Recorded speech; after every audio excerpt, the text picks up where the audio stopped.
Eu quero falar com vocês. Eu estava orando semana passada. Eu não sabia sobre o que falar. Eu falei, Espírito Santo, o que o Senhor quer que eu fale? E veio uma palavra na minha mente. De madrugada. Tinha levantado para cuidar da minha filha. E veio essa palavra muito forte. Eu falei assim, tá bom, Senhor, é sobre isso que eu vou falar. E o tema dessa palavra é, meu Deus, meu Pai. Eu quero falar sobre paternidade, amém? Abra sua Bíblia em Lucas capítulo 2. Lucas capítulo 2, do 41 ao 49. Diz assim: todos os anos, os pais de Jesus iam a Jerusalém para a festa da Páscoa. Quando Jesus completou 12 anos, foram à festa como de costume. Terminada a celebração, partiram de volta para Nazaré. Mas Jesus ficou para trás em Jerusalém, sem que os seus pais notassem sua falta. Pensaram que ele estivesse entre os demais viajantes, mas depois de caminhar um dia inteiro, começaram a procurá-lo entre os parentes e amigos. Como não o encontravam, voltaram a Jerusalém para procurá-lo.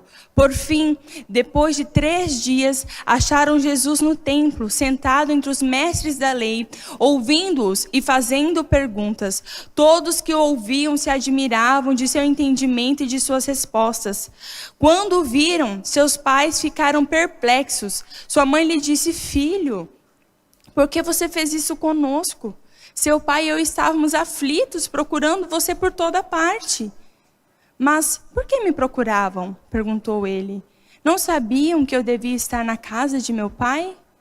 Não entenderam, porém, o que ele quis dizer. Agora, Lucas, capítulo 3, o versículo 21 e 22.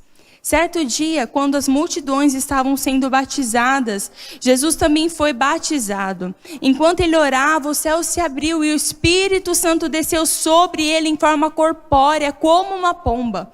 E uma voz do céu disse, você é meu filho amado, que me dá grande alegria. Amém?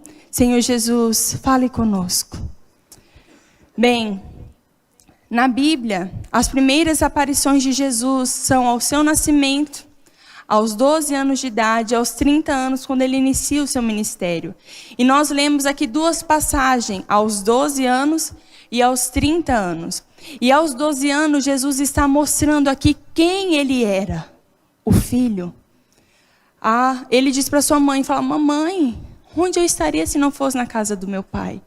Ele estava mostrando aqui que ele era o Filho. E aos 30 anos, Deus mostra quem ele é. Ele diz, este é o meu filho. Então Deus está dizendo, eu sou pai. Através desses textos, nós podemos ver que havia um bom relacionamento aqui entre pai e filho. E eu quero que você saia com uma ideia fixa hoje na sua mente, que Deus é o nosso pai, que Deus é a nossa família. Existe algo muito distorcido hoje na Terra sobre o conceito do matrimônio, sobre o conceito da família, sobre o conceito de pai. No Brasil, dados de 2018, 20 milhões de pessoas não têm o nome do pai na certidão de nascimento. Só no ano de 2022 já são 320 mil crianças sem o nome do pai na certidão de nascimento. Órfãos de pai. Desculpa. Existe um espírito de orfandade no Brasil. E se nós olharmos na nossa história, desde o descobrimento, ali quantos filhos foram gerados através de abusos sexuais, quantos filhos foram gerados de forma consensual, mas fora do casamento. E se a gente vir um pouco depois, na época da escravidão, quantos filhos foram gerados? Escravas sendo abusadas sexualmente. Quantos filhos foram gerados fora do casamento? E essa história vem se repetindo, se repetindo, se repetindo até nos dias de hoje. E muitas crianças estão sendo geradas debaixo desse espírito de orfandade. Talvez você foi gerada debaixo desse espírito de orfandade. Satanás, ele tem destruído o conceito perfeito de Deus, que é a família. Deus tem um plano perfeito, que é o matrimônio, a família. Porque antes de Deus formar um povo, Deus formou uma família. A família é essencial no plano de Deus. Ela é a base do plano de Deus. E hoje nós vemos muitas moças no nosso meio mesmo, cristãs, que falam assim, olha, eu não quero me casar não, já tive bastante exemplo, é melhor ficar sozinha. Existem casais cristãos que não querem mais ter filhos por diversos motivos.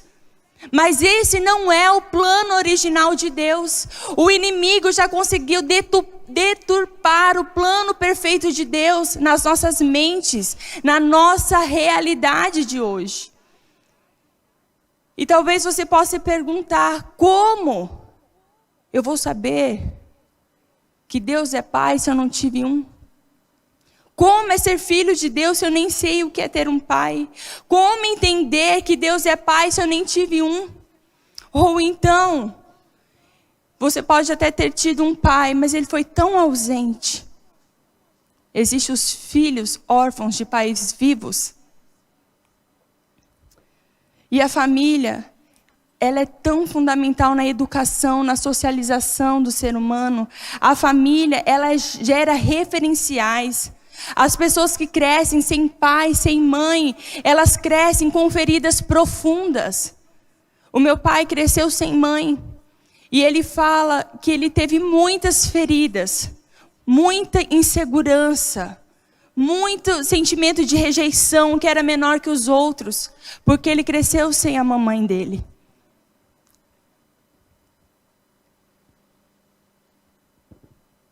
A família é quem determina a identidade. Quem somos? O nosso pai e a nossa mãe gera isso em nós, essa convicção de quem somos. Quando eu falo em identidade, eu lembro de RG, RG identidade, né? E lá tem um tópico, filiação. Lá tem o nome do papai e da mamãe. Na Bíblia, nós vemos que as pessoas são identificadas pelos pais. Por exemplo, o cego Bartimeu. Bar é um prefixo que significa filho. Então, o Bartimeu, ele era filho de Timeu. Simão Bar Jonas. O Simão era filho de Jonas. Então, a Bíblia também identifica as pessoas pela filiação, pela paternidade. Então, a identidade está ligada à paternidade. A identidade está ligada à afirmação do pai. O que Deus fez aos 30 anos de Jesus? Ele estava afirmando: você é meu filho. Olha, todos vocês que estão ouvindo, ele é o meu filho. E o diabo não perdeu tempo, porque quando Jesus saiu do batismo, ele foi conduzido ao deserto 40 dias para orar e jejuar. E quando o inimigo chega para tentá-lo, onde é que ele vai tocar para desestabilizar Jesus? Ele fala assim: se tu és o filho, transforma essa pedra em pão. Ele vem trazer questionamento. Será que você é mesmo? Será que Deus está do seu lado mesmo? Será que Ele é seu pai mesmo? Prova para mim. Quantas pessoas estão se autoafirmando porque elas não sabem quem são? Então elas precisam provar que elas são bonitas, que elas são capazes, que elas vão vencer na vida, porque elas precisam se autoafirmar, porque elas não teve essa autoafirmação na identidade que é o pai. Jesus, ele tinha uma identidade. Ele nem foi baleado. Pai. Quando o diabo jogou essa dúvida, tentou denegrir a imagem na mente dele, ele já respondeu: nem só de pão viverá o homem. Ele não falou: eu sou Satanás, o filho. Ele não precisava se autoafirmar, ele sabia. E ele combateu o diabo com a palavra, porque é isso que nós temos que fazer. Nós usamos a palavra, ela é a nossa espada. Como eu já disse para vocês uma vez, a palavra na Bíblia não é representada por um travesseiro. Eu vou descansar na palavra. Como é bom ter a palavra de Deus. Não. A Bíblia diz que a palavra é uma espada. Espada serve para quê, irmãs? Fazer cosquinha? Para fazer carinho? É para fazer assim, ó, na barriga do outro. A palavra é para você guerrear. É para você se defender. E Jesus lançou a palavra para Satanás. Nem só de pão viverá o homem. Quando Deus fez o homem, a Bíblia diz que ele o fez à imagem e à sua semelhança. Lá em Gênesis 1, 26, 27 diz isso. Que quando Deus juntou a trindade, Deus falou assim, olha, façamos o homem à nossa imagem, conforme a nossa semelhança. E a Bíblia diz que ele criou o homem à sua imagem. Homem e mulher à imagem de Deus. Então o que Deus fez? Ele pegou da sua essência, tirou e colocou no homem. E pegou o homem para ficar junto dele. Deus, ele é um ser completo. Então Deus é pai e é mãe. Ele é completo.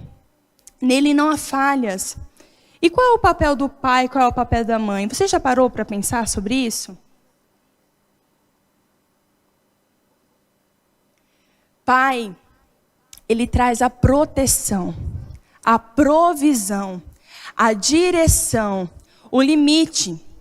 Eu aprendi com a doutora Ilma Cunha que quando uma mãe está criando o filho sem o pai, porque morreu, porque separou, porque N motivos, ela diz que toda vez que a mãe for corrigir o filho, ela tem que evocar a figura do pai.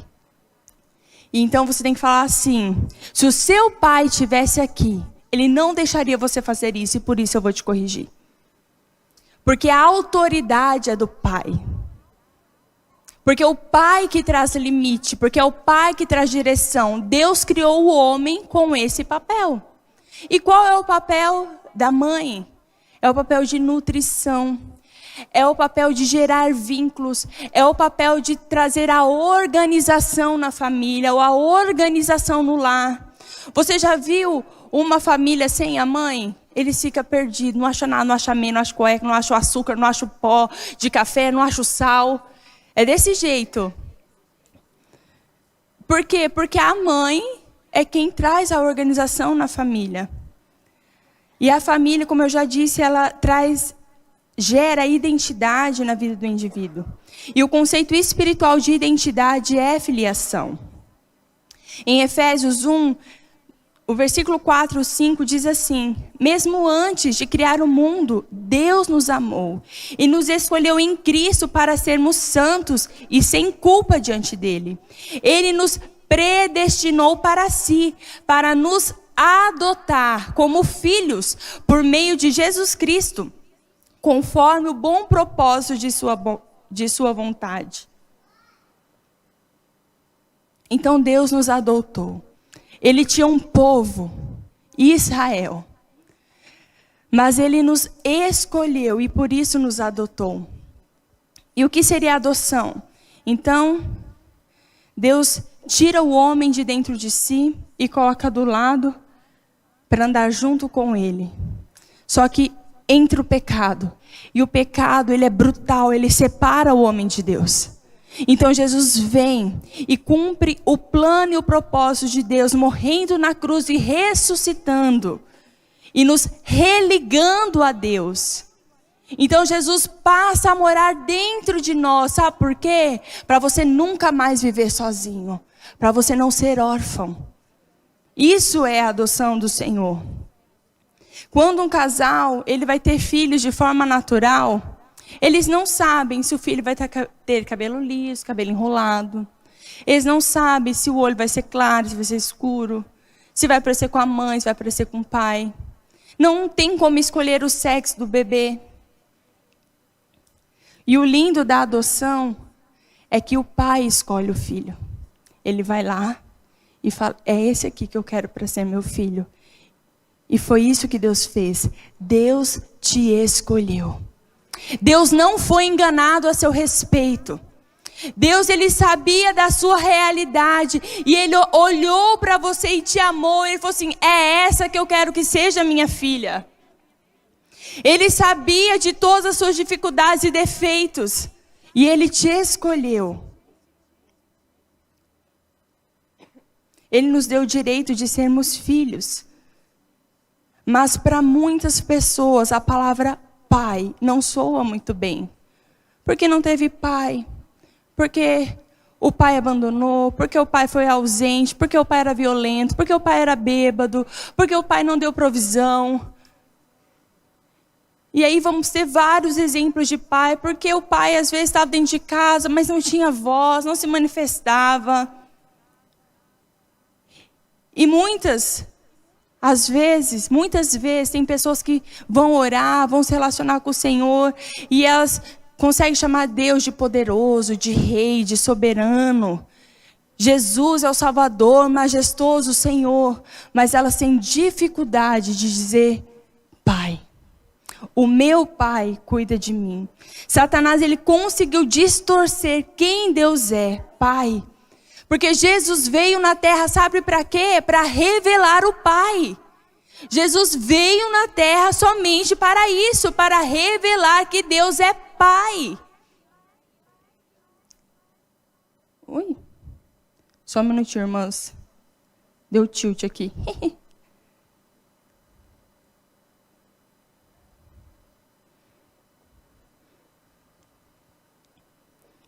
E como eu disse no início, muitas pessoas precisam se autoafirmar, porque elas não sabem quem são. Tudo isso porque foram traumatizadas. E o que é um trauma? É uma ferida em cima de outra. É uma ferida repetida.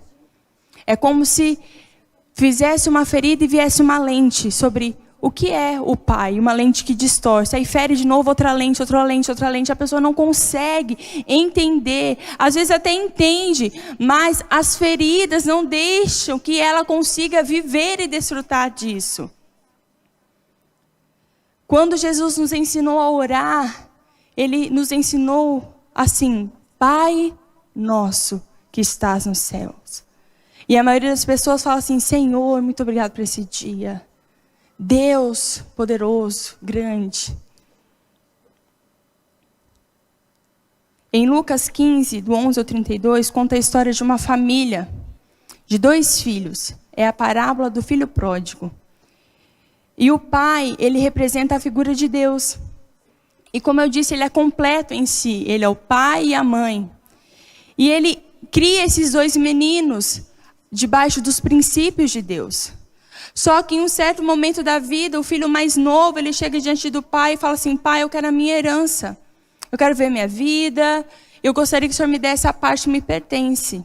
Só que a herança a gente só recebe quando o pai morre.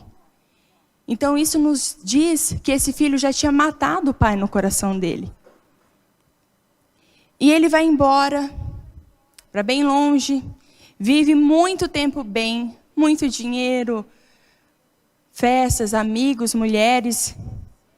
Só que em um determinado tempo, a idade chega, o dinheiro acaba, ele fica sozinho e ele começa a passar necessidade. E quando nós deixamos de comer à mesa do Pai, a beber na mesa do Pai, nós somos fadados ao fracasso. Quantas de nós deixamos de beber, de comer o alimento de Deus? Estamos indo de mal a pior, porque deixamos a mesa do Pai. E uma coisa que eu acho muito interessante é que o pai não impede o filho de ir embora. Ele não falou assim, não, meu filho, fica, por favor. Não, o seu lugar é aqui comigo. Não. A Bíblia não tem palavras faltando e nem sobrando. O que está ali é o que está escrito mesmo. O pai não pediu para o filho não ir embora. O pai não tinha medo do filho se perder. Porque o pai sabia que ele não tinha errado como pai. Então o filho quis ir, ele pegou o dinheiro, deu para o filho. Ele tinha certeza do que ele tinha ensinado para o filho. Ele sabia em que ele tinha crido. Então eu quero te dizer, mãe, talvez os seus filhos estão fora dos caminhos do Senhor, não tenha medo. Aquele que te guarda não dorme. Você ensinou a palavra, o caminho para o seu filho, creia, ele vai voltar no tempo determinado. Mas se ele sofrer, não se aperte, não se assole. É a forma de Deus tratar com ele. Então o filho cai em si. Irmãs, ele estava com vontade de comer a comida do porco. Convenhamos, não é nada agradável e apetitoso. Olha o nível que esse menino chegou. Então ele cai em si, ele se lembra do pai, ele começa a ter saudade do pai, ele começa a lembrar que o pai trata os funcionários bem. Então ele planeja voltar e ele vem ensaiando. Pai, pequei contra o céu e perante ti. Pai, me perdoa, eu pequei contra o Senhor, eu já nem sou digno de ser chamado seu filho. Olha a luz amarela aqui. Olha a orfandade dentro do coração desse homem. Então ele chega e o pai o restitui, dá roupas novas, coloca um anel no dedo dele que simboliza a autoridade, dá uma festa. Este meu filho voltou, estava morto e reviveu. Então vem o outro filho, que ficou com o pai, servindo o pai, cuidando das coisas do pai. E ele fica revoltado. E se você lê na Bíblia, ele fala assim, eu trabalhei para o Senhor como um escravo. E o Senhor nunca me deu um cabrito para eu comer com os meus amigos. E esse daí, que gastou o dinheiro com prostituta, que gastou tudo que o Senhor tinha, tudo que o Senhor penou para ter, o Senhor faz uma festa. E eu? Outro sinal amarelo. Olha o espírito de orfandade. Quem é você? Você é filha de Deus. Você é amada de Deus. O Senhor te adotou do jeito que você. Ele olhou para você, Ele amou você. Ele falou assim, eu quero essa aí para ser minha filha. E qual é o seu papel no reino? É cuidar das coisas do seu pai.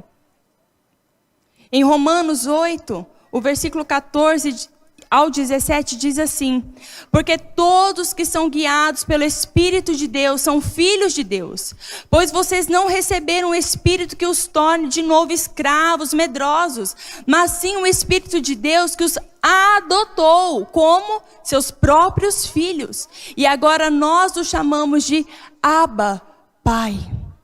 Pois o seu Espírito confirma nosso Espírito que somos filhos de Deus. Se somos filhos, então somos seus herdeiros e, portanto, co-herdeiros com Cristo. Então Deus não te comprou para ser escrava. Deus não te comprou para ser funcionária dele. Deus te comprou para você ser filha. E filha tem direito, filho tem herança. E você pode então chegar diante dele e dizer, paizinho, meu pai querido. Às vezes você não tem a figura inteira paterna distorcida. Por exemplo, eu nunca duvidei que Deus supra as minhas necessidades. Nenhuma. Eu não tenho dúvidas. Eu não consigo ficar com medo de nada em relação a suprimento. Porque o meu pai terreno sempre me supriu.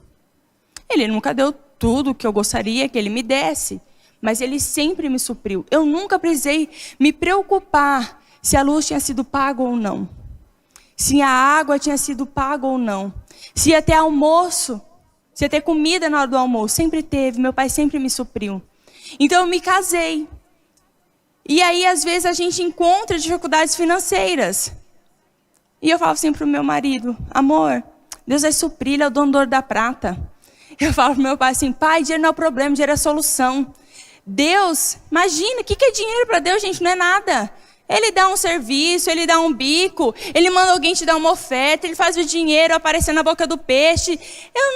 Eu não me preocupo. Mas às vezes tem outras áreas da paternidade que talvez você sinta, você tenha traumas. Por exemplo,